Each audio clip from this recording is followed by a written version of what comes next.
My name is Michael Anderson. I'm 35 years old and I work as a rideshare driver in Dallas, Texas. What I'm about to tell you happened in January 2024 on a desolate highway between Houston and Austin, and I swear on my mother's grave that every word is true, no matter how impossible it may seem. It was a rainy Thursday when I received an unusual ride request through the app. The passenger wanted to go from Dallas to a ranch in Austin, offering double the normal fare. I needed the money desperately. My daughter was hospitalized with pneumonia, and the medical bills were killing me financially. The passenger was a strange man, thin, pale, about 50 years old. He got into the car carrying a large, heavy suitcase that he insisted on keeping in the back seat with him. Throughout the entire trip, he remained nervous, constantly checking the rearview mirror as if he was being pursued. "Mr. Anderson," he said with a trembling voice, "I need you to drive fast. It's very important that I reach the ranch before nightfall." "No problem, sir. We'll be there in 2 hours." But fate had other plans. When we were halfway there, on a secondary highway surrounded by dense forest, my car began making strange noises. The engine overheated and died in the middle of the road. "Damn it!" I cursed, trying to start the engine several times. Nothing. The passenger went into complete panic. No, not now. They're going to find me." "Calm down, sir. I'll call roadside assistance." But when I grabbed my phone, there was no signal. We were in a dead zone without coverage, in the middle of nowhere. The rain was getting heavier, and the sky was darkening rapidly. "Mr. Anderson," said the passenger, his voice shaking, "there's an abandoned van about 200 yards ahead. I saw it when we passed by. We can take shelter there until the rain passes." I looked in the direction he indicated. Among the trees, I could vaguely see the silhouette of an abandoned vehicle. We didn't have many options: stay in the rain or seek shelter. "Let's go," I decided. We grabbed some things from the car and ran through the torrential rain to the van. It was an old white vehicle with rusted sides and cracked windows. It had been there for a long time, covered by leaves and branches. The passenger forced the rear door, which opened with a deafening metallic screech. The interior was dark and smelled terrible, a mixture of mold, decay, and something else I couldn't identify. "At least it's dry," I muttered, entering the van. The passenger followed me, carrying his heavy suitcase. When we closed the door, we were in almost total darkness. I turned on my phone's flashlight and began examining the interior. The van had been used to transport some kind of cargo. There were hooks on the ceiling, improvised shelves on the sides, and on the floor several empty wooden crates. Some were open, others sealed with rusty nails. "What a horrible smell," I commented, covering my nose with my shirt. "It's normal in abandoned places," the passenger replied, but his voice sounded strange, as if he knew more than he was saying. We sat on the floor, leaning against the van's side wall. The rain was hitting the roof hard, creating a constant and deafening noise. Through the cracks in the broken windows, I could see lightning illuminating the surrounding forest. "What do you do for a living?" I asked, trying to make conversation. "I work with animals," he replied hesitantly. "Import and export." "What kind of animals?" "Reptiles, snakes mainly." Something in his tone made me alert. I looked at the suitcase he always kept close and noticed it had small holes in the sides, ventilation holes. "Sir, what's in that suitcase?" "Nothing important. Just documents." But at that moment I heard something that made my blood freeze. It was coming from inside the suitcase, a dry, rhythmic sound as if something was moving inside. "Did you bring an animal in the suitcase?" I asked, instinctively moving away. "It's nothing dangerous," he said quickly. "Just a small snake for a special client." "Dude, you're crazy. You didn't say you had a snake in the car." "Calm down, it's well sedated. It won't be a problem." But the sound from the suitcase was getting more intense. Something was waking up inside. That's when I heard another sound, coming from within the van itself. It was similar to the one from the suitcase, but deeper, more multiple, as if there were several things moving at the same time. I directed the flashlight toward the wooden crates scattered on the floor. Some had small holes in the sides, similar to those in the suitcase, and from these holes, an unmistakable sound was emerging, hissing. "My God," I whispered, This van was used to transport snakes. The passenger was white as paper. "Mr. Anderson, we need to get out of here. Now." "Why? What aren't you telling me?" "This van, it belonged to an animal trafficker. He transported illegal snakes here, but there was an accident 2 years ago. He died and the snakes what? Escaped. But they never left the van. They made it their nest." As if responding to his words, the hissing sound got louder. And then, in the faint light of the flashlight, I saw something that made me question my own sanity. One of the wooden crates began to move. Not its contents. The crate itself was slowly sliding across the van's floor. "This is impossible," I murmured. "No, Mr. Anderson. The snakes learn to work together. They use the crates as shelter, but they also move them to surround prey." Other crates began to move, sliding across the metal floor of the van with a dragging, sinister sound. It was as if there was an army of organized snakes coordinating an attack. "We have to get out of here," I shouted, standing up. But when I tried to open the rear door, it wouldn't budge. It was locked from the outside. We were trapped in the van, in the dark, with an unknown number of snakes that had made this place their territory. And then, from the passenger's suitcase, came a sound that made my heart stop. The sound of wood breaking. The snake inside was waking up and it was trying to get out. "Mr. Anderson," said the passenger, his voice almost a whisper, "I need to tell you the truth. I'm not just a trafficker. I'm the former owner of this van, and the snakes in here, they know me." The passenger's confession that he was the former owner of the van left me in shock. Around us, the wooden crates continued moving across the metal floor, creating a sinister sound of dragging and hissing that echoed off the rusted walls. "What do you mean you're the owner? You said the owner died," I shouted, pressed against the van's side wall. "I lied," he replied, his voice trembling. "My name is Dr. Samuel Richards. 2 years ago, I worked with rare snake trafficking. I used this van to transport protected species from the American Southwest to international collectors." The suitcase beside him was moving violently now. Something large was trying to get out. "Then why did you say he died?" "Because I should have died. That night 2 years ago, I was transporting 15 venomous American snakes. Rattlesnakes, copperheads, coral snakes, cottonmouths, all extremely dangerous. When I got here, there was an accident. One of the wooden crates slid to my feet. Through the ventilation holes, I could see something moving inside. Something dark with scales that gleamed in the faint light of the flashlight. What kind of accident? It was raining like tonight. I lost control of the van and flipped it. When I woke up, I was bleeding and several crates had broken. The snakes had escaped and it was too dark for me to try to recapture them." Dr. Samuel pulled the suitcase even closer to his chest, as if it were a shield. "I tried to leave the van, but they surrounded me. 15 venomous snakes, all furious, all wanting to attack me." "And how did you survive?" "They bit me, all of them. Rattlesnake on the right arm, copperhead on the left leg, coral snake on the hand, cottonmouth on the neck. I should have died 15 times. He rolled up his shirt sleeve, revealing deep, dark scars that covered his entire forearm. They weren't normal bite marks. They were strange patterns, as if the skin had been burned or corroded. But something happened to me that night. The venom didn't kill me. It changed me. Changed how? I began to understand them. Not just behavior.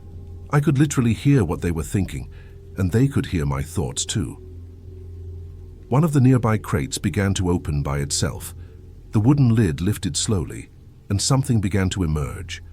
It was a triangular head with golden scales and eyes that glowed like embers in the dark. "My God," I whispered. "There's a rattlesnake coming out of the crate." "Eastern diamondback," Dr. Samuel corrected. "Hemotoxic venom, causes massive internal bleeding." The snake emerged completely from the crate.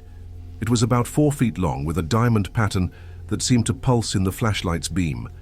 But the most disturbing thing was the way it observed me. Not with predatory instinct, but with intelligence. "It's studying me," I murmured. "They all are. Since we entered here, they know you're different." "Different how?" "You don't have natural fear of snakes. Most people would go into complete panic. You're scared, but you maintain control. That awakens their curiosity. The rattlesnake began to approach, slowly sliding across the floor. Its movements were fluid, hypnotic. When it was 3 feet away, it stopped and raised its head, staring directly at me. "It wants to make contact," said Dr. Samuel. "Contact? Bite you, not to kill but to create a connection, like they did with me. You're insane. I'm not going to let a snake bite me." "Michael, you don't understand. After they bit me, everything changed.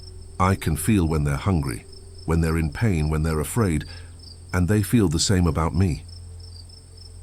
Other crates began to open. A copperhead emerged from a crate near the door, its thick body coiled and ready to strike. From another crate, a small but lethal coral snake emerged, its red, black, and yellow bands gleaming in the darkness. "How many snakes are in here?" I asked, trying to stay calm. "The original 15, plus their offspring. They've been breeding in here for 2 years.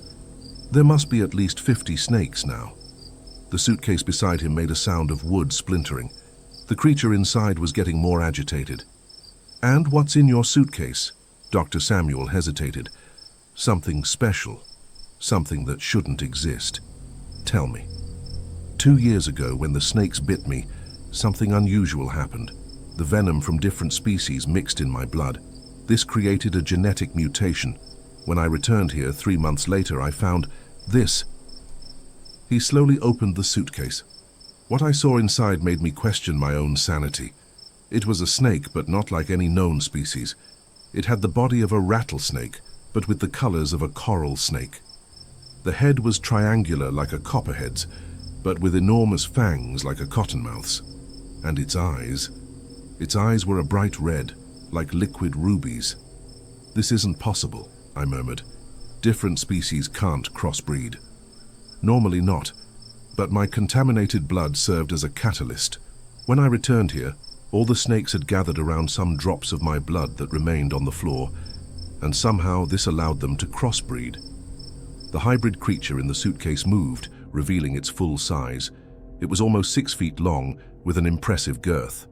It was a venomous chimera, combining the most lethal characteristics of 4 different species. "She's perfect," Dr. Samuel whispered, stroking the snake's head. "Intelligent like a cottonmouth, fast like a copperhead, venomous like a coral snake, and with the hunting instinct of a rattlesnake." The hybrid snake raised its head and stared at me.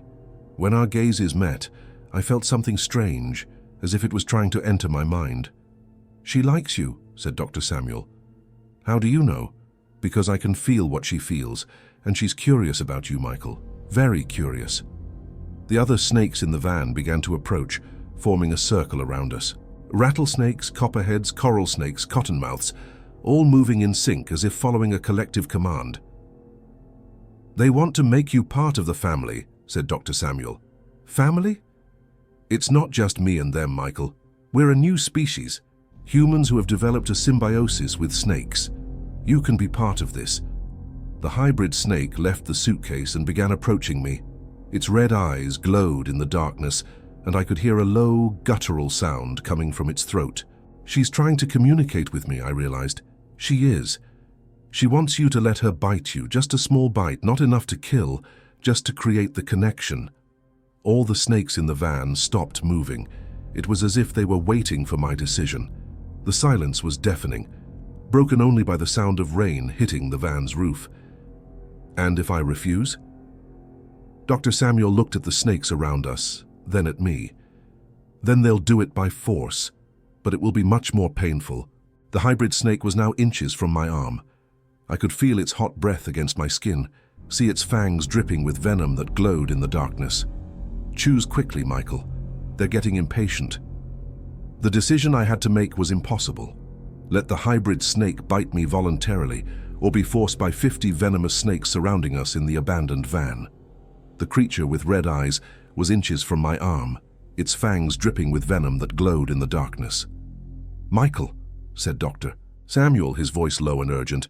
"They're getting impatient. I can feel their agitation increasing." It was true. The chorus of hissing around us was getting more intense, more aggressive.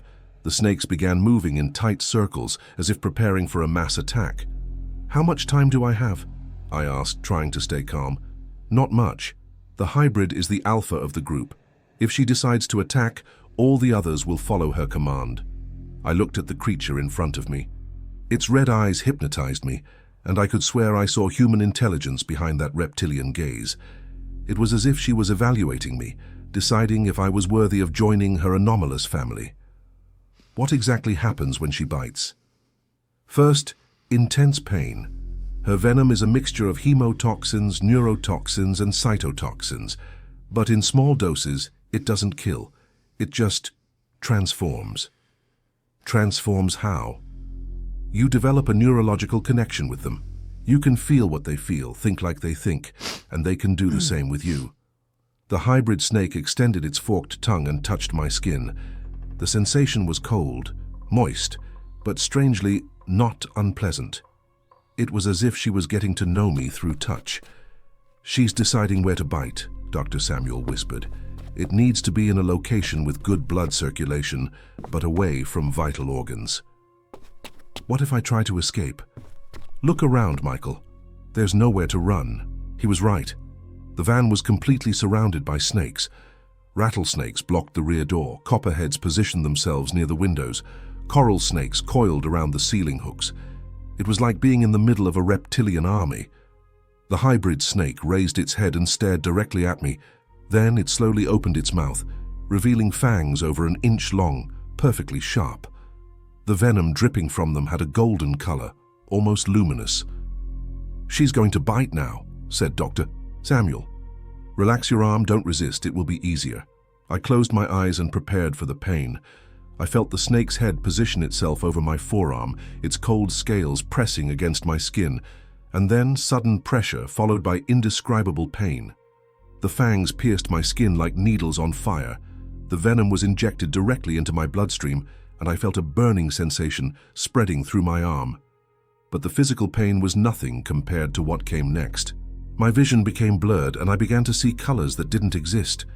Impossible blues, pulsing greens, golds that shone like suns. It was as if my eyes were being reconfigured to see the world differently. "It's working," Dr. Samuel murmured. "I can feel your mind expanding." And then, as if someone had turned on a radio in my head, I began to hear voices. They weren't human voices. They were reptilian, primal thoughts, but impossibly complex. "Welcome, Michael." The voice came from the hybrid snake, but not through my ears. It was directly in my mind. "You can hear me?" I thought back. "Perfectly. Now, we are family." The other snakes in the van began to approach, all wanting to touch my skin with their forked tongues. It was as if they were smelling me, getting to know me intimately. "They want to know more about you," the hybrid explained.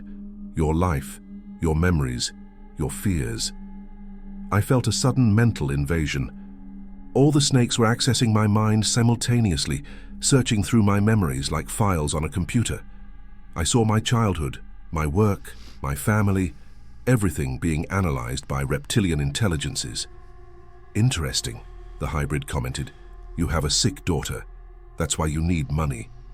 The invasion of privacy made me furious. "Get out of my mind. Impossible now. We are connected forever." The venom was spreading through my body, and I felt physical changes beginning. My skin became more sensitive, especially to heat.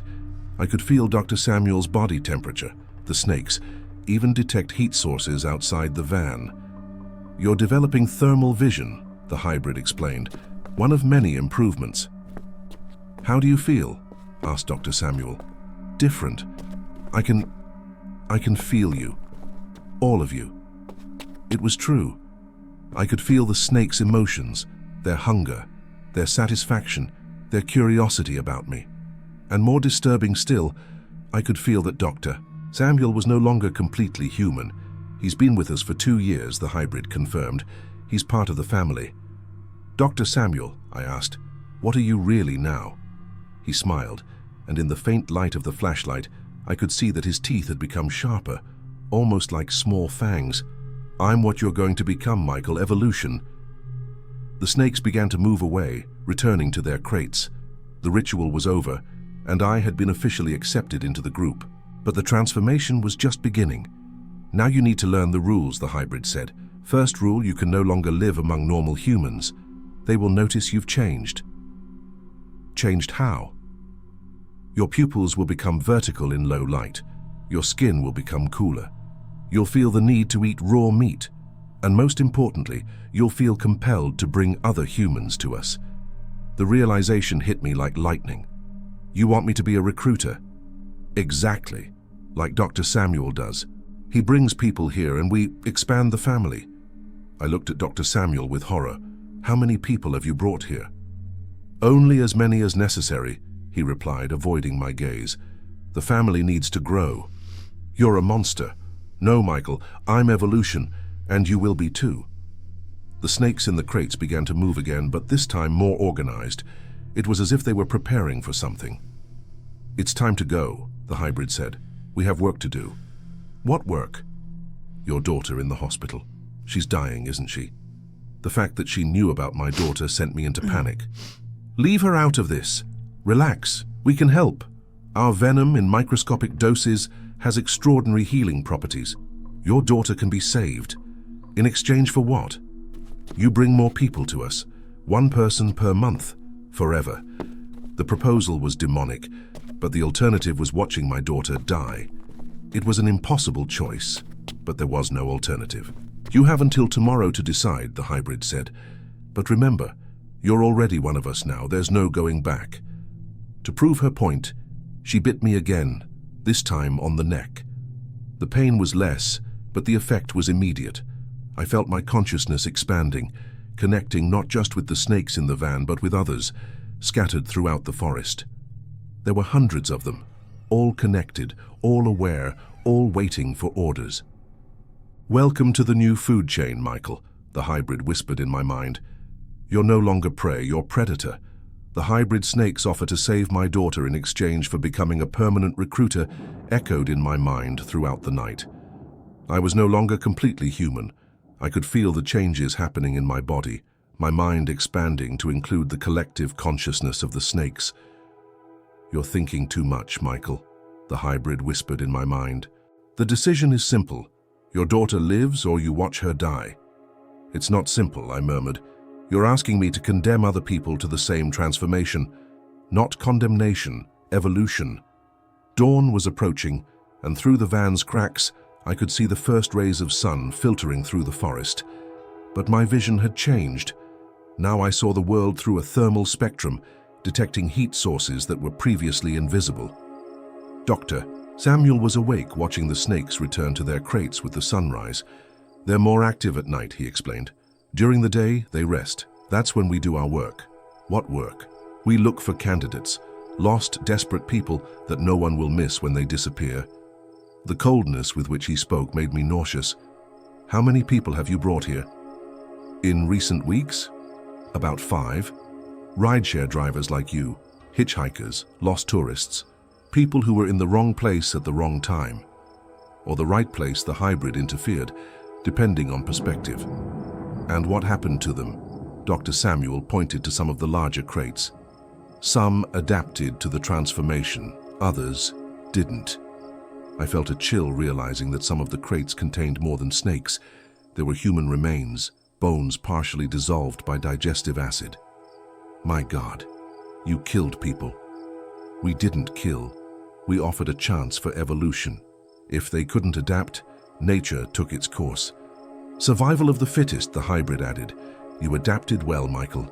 Your survival chances are high. The van door opened with a metallic creak. Outside, 2 other men were waiting. They had the same strange appearance as Dr. Samuel. Pale skin, eyes with slightly vertical pupils, sinuous movements. We brought the car, one of them said, his voice sibilant. It's time to go. Go where? I asked. To the hospital, Dr. Samuel replied. Your daughter is waiting. We decided for you, the hybrid said. Your daughter will receive treatment, and you will begin your work with us. What if I refuse? Then you die here now, and your daughter dies in the hospital. Simple choice. There was no real choice. My daughter was dying, and I would do anything to save her, even if it meant becoming a monster. All right, I whispered. I accept. Excellent. First job. You'll continue driving for the rideshare app. But now you'll look for specific passengers.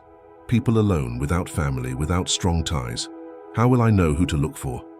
We'll guide you. You'll feel when you find the right person. Dr. Samuel helped me out of the van. The morning sun hurt my eyes, which were now more sensitive to light. I would need to wear dark glasses constantly. "Come," he said, guiding me to a black car parked on the road. "Let's go to the hospital first." During the trip, he explained more about the family. There were cells in various American cities, Los Angeles, New York, Chicago, Miami, all connected by the mental network of hybrid snakes. We're a new species, Michael. More intelligent, stronger, more adapted. In a few decades, we'll replace humanity. And the normal snakes? They're our soldiers. Each one we bite develops a connection with us. We're building an army. We arrived at the hospital where my daughter was admitted. Doctor Samuel handed me a small vial containing a golden liquid. 3 drops in her water once a day. In a week, she'll be completely cured. What if I try to run? Take her far away? You won't be able to. You're connected to us now. Wherever you go, we will find you. I entered the hospital and went to my daughter's room. She was sleeping, connected to various machines. She looked so fragile, so small in the hospital bed.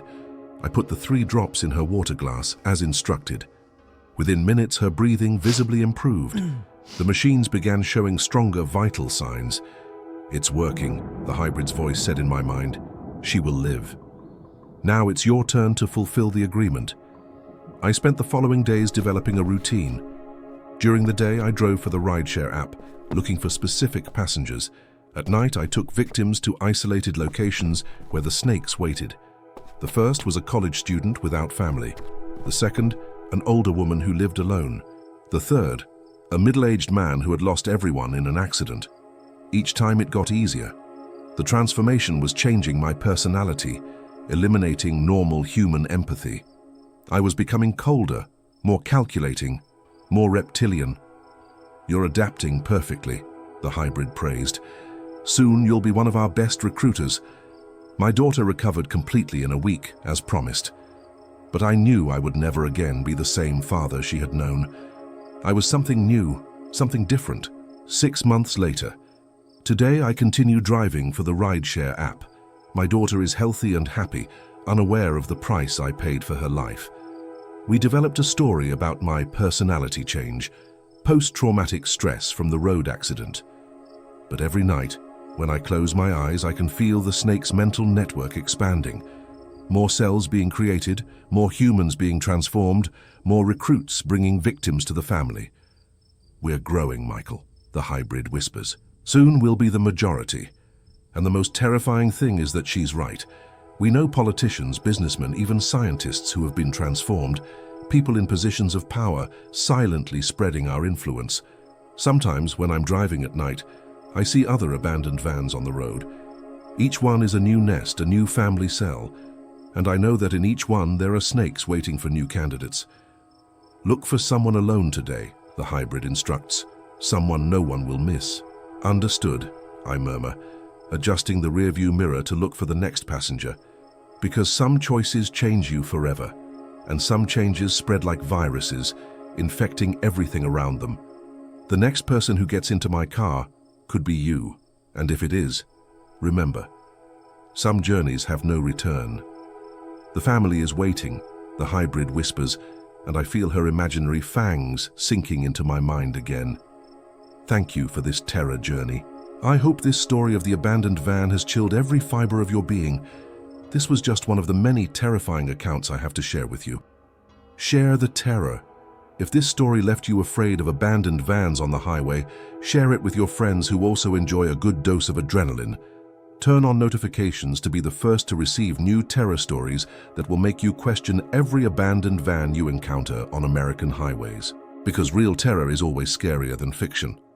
Subscribe now and join our community of brave souls who aren't afraid to face the darkest secrets of America's highways. The hybrid snakes are waiting for their next passenger.